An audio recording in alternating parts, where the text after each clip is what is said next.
Hello friends, this is Sherry Asthana. Welcome in my channel Edu Lifetime.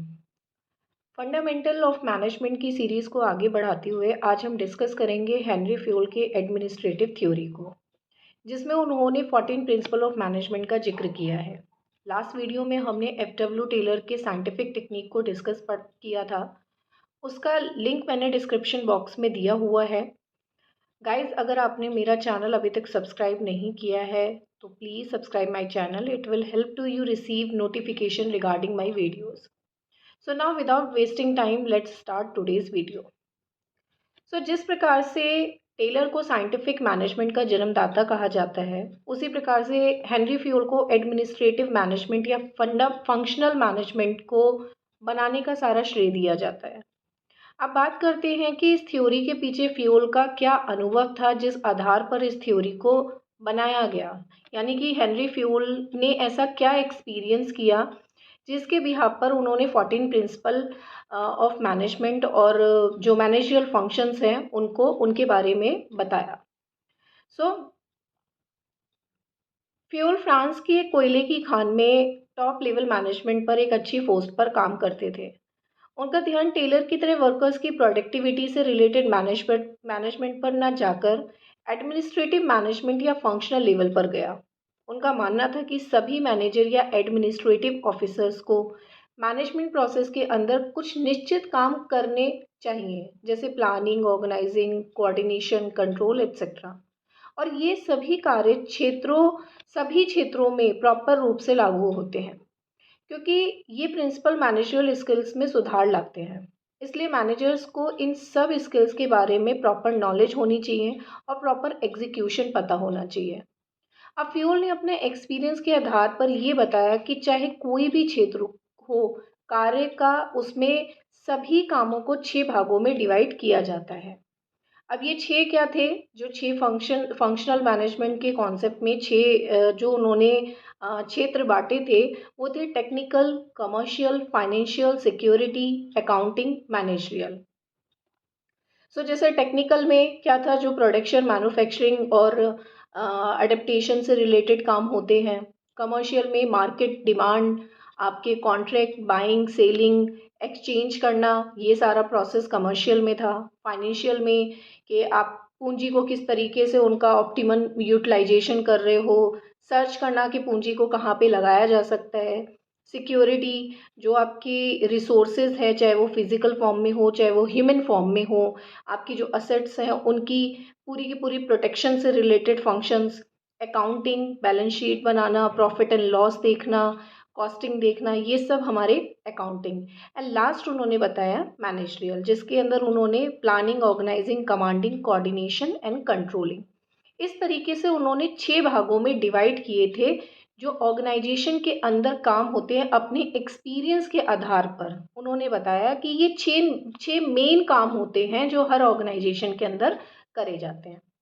अब fuel ने बताया कि इनमें से जो पहले 5 है, यानी टेक्निकल, कमर्शियल, फाइनेंशियल, सिक्योरिटी और अकाउंटिंग, ये ऑर्गेनाइजेशन के निचले लेवल पर काम किए जाते हैं, मींस मिडिल या लो लेवल पर, लो लेवल मैनेजमेंट के द्वारा. बल्कि लास्ट वाला जो वर्क है, वो मैनेजर स्किल या एडमिनिस्ट्रेटिव वर्क, वो टॉप लेवल मैनेजमेंट के द्वारा किए जाते हैं. हालांकि मैनेजरियल वर्क जो है वो हर लेवल पे होता है, बट जो एक पॉलिसी मेकिंग हो गई, प्लानिंग करना हो गया, पूरा ऑर्गेनाइज करना हो गया, ये टॉप लेवल मैनेजमेंट के द्वारा किए जाते हैं. और ये कार्य चाहे इंडस्ट्री हो या कोई छोटी सी शॉप ही क्यों ना हो, हर जगह किए जाते हैं. यानी मैनेजरियल फंक्शंस जो हैं वो हर जगह किए जाते हैं.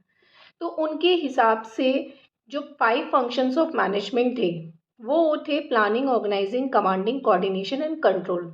और उनके हिसाब से ये 5 प्राइमरी फंक्शन थे जो हम हर जगह यूज़ करते ही करते हैं. बिकॉज विदाउट प्लानिंग हम कोई भी काम नहीं कर सकते. हमें ऑर्गेनाइज भी करना है, कोऑर्डिनेट भी करना है, कंट्रोल भी करना है.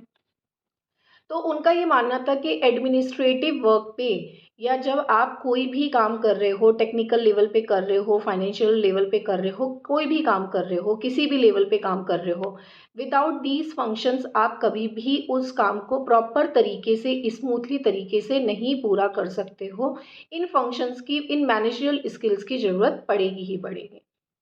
नाउ अब बात करते हैं फ्यूल के मेन 14 प्रिंसिपल्स की, कि 14 प्रिंसिपल्स ऑफ मैनेजमेंट थे क्या। तो उन्होंने 14 प्रिंसिपल्स में division of work, authority and responsibility, discipline, unity and command, unity of command, unity of direction, subordination of individual interest to the general interest, remuneration, centralization, scalar chain, order, equity, stability of tenure of personnel, initiative and last is esprit de corps. So उनके हिसाब से ये 14 principal थे जो किसी भी organisation में administrative level पर लागू किए जाते हैं, और इन 14 प्रिंसिपल के बिहाफ पर एक ऑर्गेनाइजेशन का एडमिनिस्ट्रेशन बहुत अच्छी तरीके से चलाया जाता है। अब हम वन बाई वन इन सारे प्रिंसिपल्स को पढ़ते हैं कि क्या कहा जाता है इन प्रिंसिपल्स में। So first is division of work. So in this principle fuel का कहना है कि डिवीजन ऑफ वर्क में जब एक वर्कर को बार बार एक ही कार्य करना पड़ता है और मैनेजर को एक ही प्रकार के मामलों को देखना पड़ता है, तो वर्कर और मैनेजर की उस काम से रिलेटेड एबिलिटी, एक्यूरेसी में इंक्रीमेंट होता है, वृद्धि होती है, जिससे ऑटोमेटिकली प्रोडक्टिविटी, क्वालिटी बढ़ती जाती है। डिवीजन ऑफ लेबर को हर लेवल पर लागू किया जाता है। नाउ नेक्स्ट है अथॉरिटी एंड रिस्पॉन्सिबिलिटी। ये आदेश देने और लोगों से आदेश का पालन करवाने से संबंध रखता है।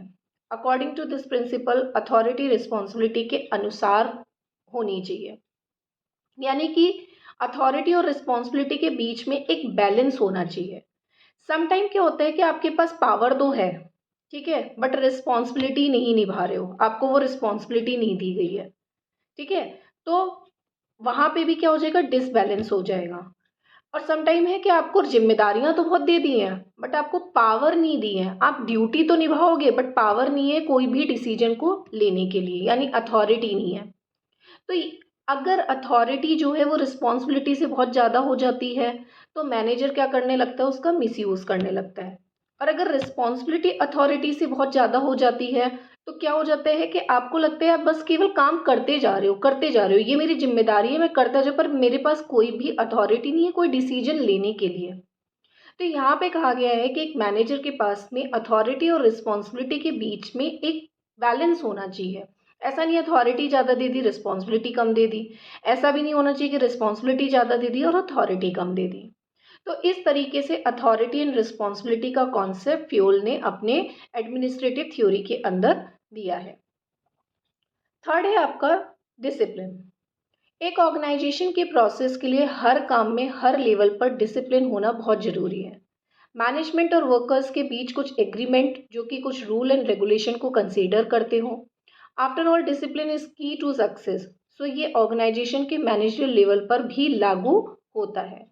तो सर डिसिप्लिन होना, डिसिप्लिन मतलब अनुशासन, और जब तक कोई भी ऑर्गेनाइजेशन के अंदर प्रॉपर डिसिप्लिन नहीं होगा, क्योंकि क्या है ऑर्गेनाइजेशन में जो ह्यूमन पावर काम कर रही है, ह्यूमन नेचर जो है उसको जब तक आप डिसिप्लिन में या रूल एंड रेगुलेशन में नहीं रखोगे तो ये नेचर है कि वो कुछ ना कुछ गलत होगा ही होगा।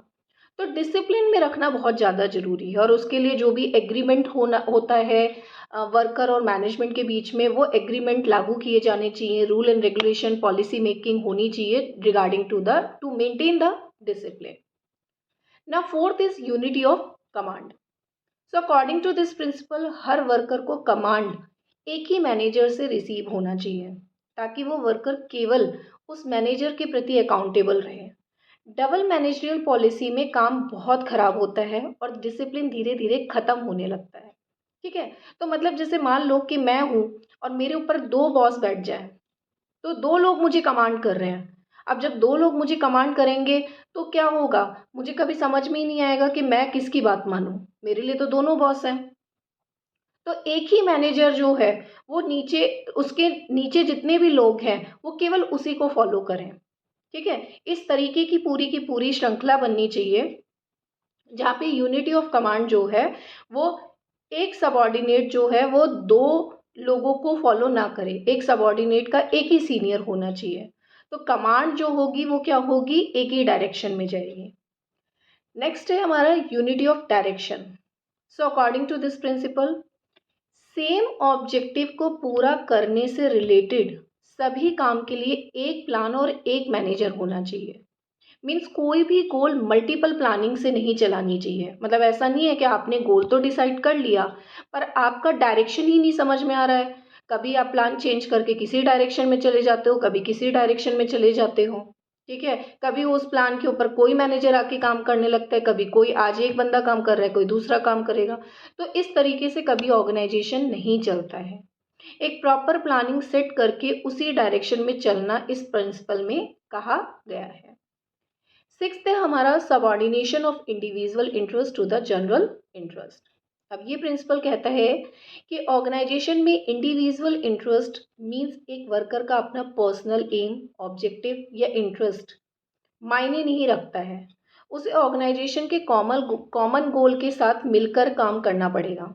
क्योंकि ऑर्गेनाइजेशन अगर हर कोई अपना हित में या अपने इंटरेस्ट के हिसाब से काम करेगा तो ऑर्गेनाइजेशन का कॉमन गोल कभी पूरा नहीं होगा। सो बेसिकली वर्कर को अपने इंडिविजुअल लेवल पे जो भी इंटरेस्ट है उसे जनरल इंटरेस्ट के साथ कोऑर्डिनेट करना चाहिए, तभी ऑर्गेनाइजेशन का और वर्कर का डेवलपमेंट हो सकता है। ऐसा नहीं आप ऑर्गेनाइजेशन के अंदर गए और ऑर्गेनाइजेशन में जाके केवल आप अपने इंडिविजुअल इंटरेस्ट के बारे में सोच रहे हो कि भाई ऑर्गेनाइजेशन का काम पूरा हो या ना हो, मैं तो अपना काम कर लेता हूँ, या मैं तो अपना दिन का पूरा टाइम निकाल के चला जाता हूँ, मेरी सैलरी बन जाती है, बस मेरे को तो सैलरी से मतलब है। ये चीज़ नहीं है, फिर तो ऑर्गेनाइजेशन चलेगी नहीं तो आप अभी का तो सोच रहे हो पर फ्यूचर के लिए तो वो आपकी जॉब खतरे में आ जाएगी। तो इंडिविजुअल इंटरेस्ट को, अपने इंटरेस्ट को जनरल इंटरेस्ट क्या हो गया, जो ऑर्गेनाइजेशन का कॉमन गोल है उसके साथ सबऑर्डिनेट करना बहुत ज़्यादा जरूरी है। सेवेंथ है हमारा रेम्यूनरेशन। ठीक है, जिसको हम हिंदी में भत्ता भी बोलते हैं। ठीक है, फ्यूल के हिसाब से वर्कर्स को दी जाने वाली वेजेस या सैलरी का प्रोसेस या सिस्टम ऐसा होना चाहिए जिससे वर्कर्स का डेवलपमेंट में हेल्प हो सके और वर्कर अपनी प्रोडक्टिविटी को इन्हेंस कर सके। क्योंकि अल्टीमेटली हर वर्कर काम पैसों के लिए ही करता है। सो इसका पूरा प्रोसेस और सिस्टम क्वालिटी लेवल का होना चाहिए। मीन्स कि अगर वो एक्स्ट्रा काम कर रहा है तो उसको एक्स्ट्रा पैसा मिलने चाहिए, बोनस से रिलेटेड, इंसेंटिव से रिलेटेड, एक मतलब क्लियर चीज़ होनी चाहिए। ऐसा नहीं है कि आपने कोई सैलरी डिसाइड नहीं की हुई है, जो मन आ रहा है वो दे रहे हो। क्योंकि ये जो दिए गए थे रूल्स, ये बहुत टाइम पहले दिए गए थे, आज से 100-150 साल पहले दिए गए थे। ठीक है, तो उस टाइम तो बहुत बुरी हालत थी। तो उस टाइम के हिसाब से जो उन्होंने कहा है कि रेम्यूनरेशन बहुत क्लियर होना चाहिए। ठीक है, क्वालिटी, आप आपका टाइम भी डिसाइड होना चाहिए कि आपको महीने के कौन से दिन में पैसा देना है। मोड ऑफ जो पेमेंट है वो भी होना पता होना चाहिए, कैश में दोगे आप या किस तरीके से आप पैसे उस उनको जो है पे करोगे। तो ये सारी की सारा सिस्टम जो है वो बिल्कुल क्लियर होना चाहिए। नेक्स्ट है हमारा सेंट्रलाइजेशन। अब सेंट्रलाइजेशन यहाँ पे जो है वो अथॉरिटी से रिलेटेड है। सेंट्रलाइजेशन होता है केंद्रीकरण, कि जब किसी भी ऑर्गेनाइजेशन के अंदर पावर या अथॉरिटी किसी एक पर्सन के पास होती है, ठीक है, और वो वहाँ से ही पूरी ऑर्गेनाइजेशन को चलाता है, तो वो हमारा सेंट्रलाइजेशन कहलाता है। अब इसी का बिल्कुल नेक्स्ट अपोजिट होता है डिसेंट्रलाइजेशन। डिसेंट्रलाइजेशन होता है जहाँ पर आपने अपनी पावर में से थोड़ी थोड़ी पावर सबको बांट दी है।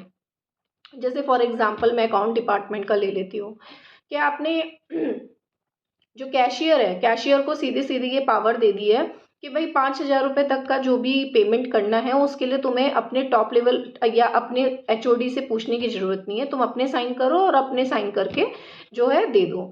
अगर मान लो उससे वो पावर नहीं दी देता है, ठीक है, एचओडी जो है वो पावर नहीं देता है उस कैशियर को, तो वो क्या करेगा, कैशियर बार बार आके जो है 2-2 रुपए की पर्ची, 4-4 रुपए की पर्ची में उनसे साइन लेगा, अप्रूवल लेगा, तो ये भी हौच पौच हो जाता है। तो बेसिकली इसके अंदर कहा गया है कि सेंट्रलाइजेशन एंड डिसेंट्रलाइजेशन हर ऑर्गेनाइजेशन के अंदर होते हैं। कभी भी कोई ऑर्गेनाइजेशन पूरी तरीके से सेंट्रलाइजेशन नहीं होती है और कभी भी कोई ऑर्गेनाइजेशन पूरी तरीके से डिसेंट्रलाइजेशन नहीं होती। हाँ, सेंट्रलाइजेशन कुछ ऑर्गेनाइजेशन होती है जहाँ पर बहुत कम नंबर में एम्प्लॉय होते हैं, 10-12, मतलब कि एक पर्सन उनको मैनेज कर सकता है। बट जहाँ पर बहुत लार्ज नंबर पे एम्प्लॉय होते हैं वहाँ पे एक पर्सन अगर अपने पास सारी अथॉरिटी रख लेता है ठीक है। हर काम की अथॉरिटी, मतलब जितने भी लोग हैं वो केवल काम करेंगे, उनके पास कोई पावर नहीं है। तो वो जो पर्सन है उसके लिए बहुत ज़्यादा डिफ़िकल्ट हो जाएगा ऑर्गेनाइजेशन चलाना। तो जैसे छोटी छोटी शॉप होती हैं, तो उन शॉप में क्या होता है, ज़्यादा लोग काम नहीं करते, 5 लोग, 6 लोग, 10 लोग। तो जो शॉप का मालिक है वो क्या कर रहा है, सारी पावर अपने पास रख ले रहा है। ठीक है, तो वो सेंट्रलाइजेशन। डिसेंट्रलाइजेशन कहाँ हो गया, जहाँ पे बड़ा ऑर्गेनाइजेशन है और आपने क्या कर दिया, अपनी पावर को डिसेंट्रलाइज कर दिया। सेंट्रलाइज का मतलब क्या हो गया, केंद्र। ठीक है, एक ही जगह है पावर बीच में। ठीक है। डिसेंट्रलाइजेशन क्या हो गया कि आपने उसको विभाजित कर दिया है, आपने डेलीगेट कर दी है, अपनी अथॉरिटी में से थोड़ी थोड़ी अथॉरिटी हर किसी को डेलीगेट कर दी है। तो ये कॉन्सेप्ट है हमारा centralisation and decentralisation. Now ninth is scalar chain, line of authority. According to Fayol, top to bottom एक जो ऑर्डर पास करने की या कमांड देने की सीरीज होती है उसे स्केलर चेन कहते हैं, जिसमें आदेश या कमांड ऊपर से नीचे की ओर चलता है। कौन किसका सुपीरियर होगा, कौन किसका सबॉर्डिनेट होगा, इस चेन से क्लियर होता है। उसी हिसाब से कम्युनिकेशन चेन बनती है। बट कभी कभी अकॉर्डिंग टू सर्कमस्टांसेस इस सीरीज को तोड़ा भी जाता है, जिसे फ्यूल ने ब्रिज या गैंग प्लैंक का नाम दिया है। आप गैंग प्लैंक याद रखिएगा, ये पॉइंट बहुत इंपॉर्टेंट है और बहुत सारे पेपर्स में भी आता है। जैसे आप पिक्चर के अंदर देख भी रहे होंगे कि जो एफ है, एफ जो है वो डायरेक्टली बात कर रहा है पी से। वैसे तो जो एक सीरीज बनती है वो क्या है, एफ ई से बात करेगा, देन डी ई डी से करेगा, डी सी से करेगा, सी बी से करेगा, बी ए से, देन ए एल से, इस तरीके से। पर अगर सिचुएशन ऐसी है कि आपको बिल्कुल इमरजेंसी की सिचुएशन है और आपको बात करनी ही करनी है, या कोई ऑर्डर लेना है, या कोई ऑर्डर देना है, या कोई किसी भी तरीके से, तो आप इस सीरीज को तोड़ सकते हो। तो जब ये सीरीज टूटती है, ये श्रृंखला टूटती है, तो उस कॉन्सेप्ट को गैंग प्लैंक कहा जाता है।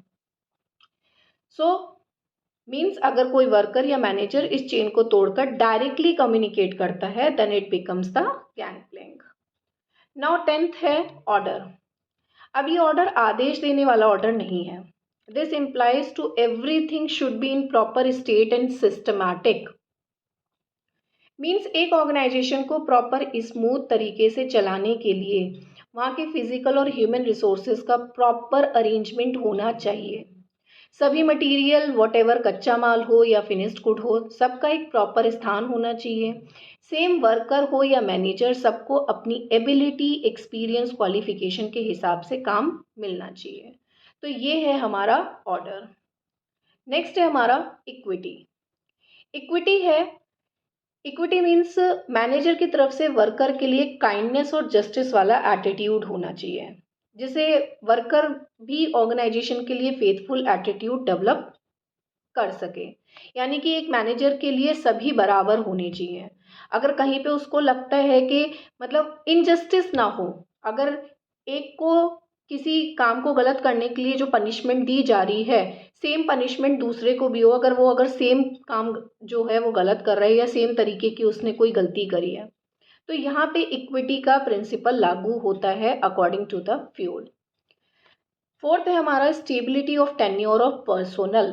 अब इसमें क्या कहा गया है, फ्यूल के अनुसार कर्मचारियों के एक स्पेशली जो प्रबंधन लेवल पर एम्प्लॉय की एक अदला बदली ऑर्गेनाइजेशन के लिए अच्छा नहीं होता है। ठीक है, जो प्रबंधक होते हैं या जो मैनेजर होते हैं, अगर वो ऑर्गेनाइजेशन जल्दी जल्दी से बदलते हैं तो एक ऑर्गेनाइजेशन के लिए अच्छा नहीं होता है। फ्यूल ने ये भी कहा है कि ऑर्गेनाइजेशन को जल्दी छोड़कर चले जाने वाले हाई क्वालिटी के मैनेजर इतना जो है की जो तुलना है, वो आप स्टेबल रहने वाले मिडिल लेवल क्वालिटी के एम्प्लॉय जो होते हैं वो ज़्यादा बेनिफिशियरी होते हैं। यानी कि जो हाई क्वालिटी के मैनेजर होते हैं, अगर वो छोड़कर चले जाते हैं, तो उससे ज़्यादा बेनिफिशियरी एक ऑर्गेनाइजेशन के लिए मिडिल लेवल के क्वालिटी के एम्प्लॉय होते हैं जो स्टेबल रहते हैं, बिकॉज उनको ऑर्गेनाइजेशन के तौर तरीके, ऑब्जेक्टिव, हर चीज़ मैनेज करना अच्छी तरीके से पता होता है। सॉरी। वहीं अगर एम्प्लॉय जल्दी जल्दी ऑर्गेनाइजेशन छोड़कर जाता है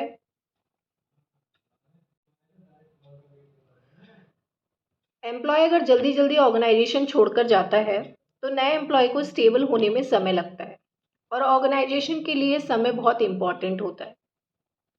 सो अपने एम्प्लॉयज़ को लॉन्ग टर्म बनाए रखना ऑर्गेनाइजेशन के मैनेजरियल पोजीशन पर बैठे लोगों का काम होता है। तो स्टेबिलिटी क्या हो गया? पर्सोनल का मतलब होता है कर्मचारी, कर्मचारियों का के समय का को स्टेबल बना के रखना। ऐसा नहीं है वो 4 दिन करके गए काम, 4 महीने या थोड़े टाइम के लिए करके गए और स्टेबल ही नहीं है ऑर्गेनाइजेशन में। नेक्स्ट है हमारा प्रिंसिपल ऑफ इनिशिएटिव, यानी पहल का सिद्धांत। अब पहल का मतलब क्या होता है कि ऑर्गेनाइजेशन के अंदर जो सुपीरियर है वो अपने सबॉर्डिनेट को इतनी छूट दें कि किसी डिसीजन मेकिंग में ऑर्गेनाइजेशन का जो कोई भी पर्सन अपना इनिशिएटिव ले सके। ठीक है, जैसे सम टाइम क्या होता है कि हमें लगता है कोई फ्रेशर पर्सन है और इसे कितना पता होगा, इसका एक्सपीरियंस ही क्या है, ये जस्ट केवल अभी क्वालिफाई करके है। बट सम टाइम हमारी जो इंटेलेक्चुअल एबिलिटी होती है, हमारी जो समझ होती है, कोई फ्रेशर पर्सन है वो इतना समझदार है कि आपका जो प्रॉब्लम है उसका सोल्यूशन उसके पास में बहुत बेटर तरीके से है, बट आपने उसको इनिशिएट करने का मौका ही नहीं दिया है। तो उससे क्या होगा, एक बहुत अच्छे डिसीजन से आप चूक जाएंगे। तो ऑर्गेनाइजेशन में हर एम्प्लॉय को हर लेवल पर इनिशिएट करने का मौका दिया जाना चाहिए, एक ऐसा माहौल बनाया जाना चाहिए जिससे कि हर एम्प्लॉय अपने लेवल पे आकर इनिशिएट कर सके। एंड लास्ट है हमारा एस्प्रिट दे कॉर्प्स। एस्प्रिट दे कॉर्प्स के अंदर बोला गया है टीम स्पिरिट। ऑर्गेनाइजेशन के अंदर एक टीम की भावना होनी चाहिए, ऑर्गेनाइजेशन के एम्प्लॉय आपस में मिलजुल कर काम करें तो ऑर्गेनाइजेशन जो है वो बहुत ही अच्छी तरीके से रन हो पाती है। तो यहाँ पे हमारे ये सारे पॉइंट्स फिनिश होते हैं। सो इसके साथ में ये कॉन्सेप्ट यहीं समाप्त होता है। I hope you like the video and concept also. Please subscribe my channel and help me to increase the views. Thank you so much. Keep watching and keep learning for lifetime.